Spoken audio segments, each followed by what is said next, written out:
হাইলাকান্দিতে অবৈধ বালু মাফিয়াদের তাণ্ডব, গভীর নিদ্রায় বন বিভাগ। মনোযোগ দিন বনমন্ত্রী মহাশয়, মনোযোগ দিন। হাইলাকান্দি বন বিভাগের কর্মকর্তা অখিল দত্ত মহাশয়, অনুরোধ করা হচ্ছে দয়া করে কিছু সময় বের করে এই প্রতিবেদনটি দেখুন। এই দৃশ্য হাইলাকান্দি জেলার আলগাপুর বিধানসভার মোহনপুর প্রথম খণ্ড এলাকার। এখানকার কাঁটাখাল নদী থেকে প্রতিদিন হাজার হাজার ঘনমিটার বালু অবৈধভাবে উত্তোলন করছে একদল বালু মাফিয়া। এর ফলে স্থানীয় বাসিন্দারা বিশুদ্ধ পানীয় জল থেকে বঞ্চিত হচ্ছে।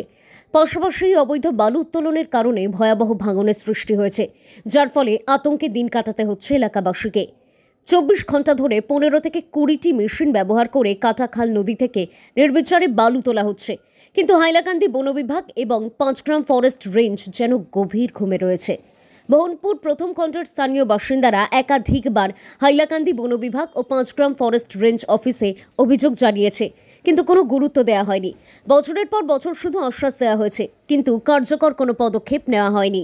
স্থানীয়দের ধারণা, হাইলাকান্দি বন বিভাগ ও 5 গ্রাম ফরেস্ট রেঞ্জের কিছু দুর্নীতিগ্রস্ত কর্মকর্তাদের ম্যানেজ করেই এই অবৈধ বালু উত্তোলন অব্যাহত রেখেছে বালু মাফিয়ারা।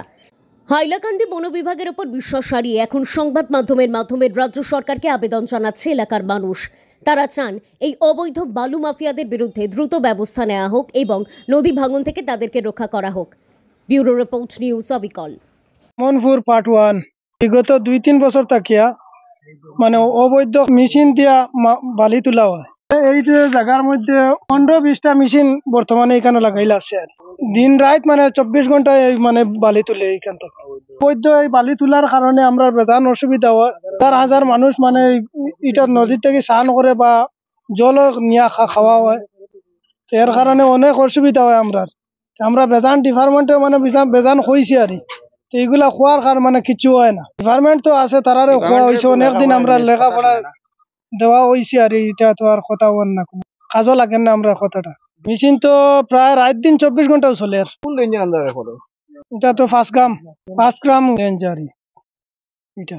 এখন আমরা চাই আর যেন মানে এই মেশিন গুলা যেন বন্ধ হওয়ার লাগে, আমরা ওটাও চাই। নদীর মাছগুলা অনেক সময় মানে এটা মানে এই মেশিনের কারণে মানে মরা পাওয়া যায় বা ঘুরিয়া যায় আর মাছ। আমরা এই এলাকার মানুষ, গরিব মানুষ, আমরা তো জলেরও প্রয়োজন হয়, জলের খুব অভাব থাকে। আর রাস্তা তো ভাঙ্গিয়া মনে করেন এটা তো সরকারে অনেক জায়গা মানে আমরা বর্তমানে রিপেয়ারিং করিয়া দিছেন, কিন্তু এটা মেশিন চালানির কারণে এটা একদম খুদিয়া দোষী আমরা বাড়িঘর লামি যাইব।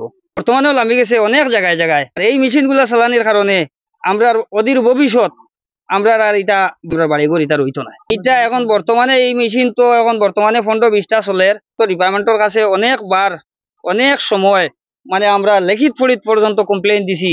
দেওয়ার পরে আমরা যাওয়ার পরে তারা আমরা কইব যে ঠিক আছে আমরা এটা করিয়া দিমু, আর এটা বন্ধ হয়ে যাব, আমরা নিয়ে এটার উপরে ইনকোয়ারি করবো। দেখা যায় এরা আইব, আবার পরে আবার ঘুরিয়া যাইব, আবার মেশিন স্টার্ট হয়ে যায়।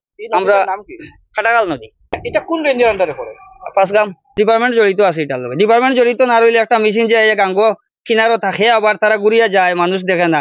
মানুষ আবার তারা উঠিয়া 2 কিলোমিটার যাইতে পারে না, আবার মেশিনটা চালু হয়ে যায়। এই সানাসানি করার কারণ বশত যে আমরা তো মানুষ অনেক মানুষের জল খাইয়া মানে অসুস্থ, এরপরে বাচ্চা কাচ্চারও দিকদারি, এরপরে মাছ মরিয়া বাইয়া যার, এরকম নানান একটা অসুবিধা হয় আর কি।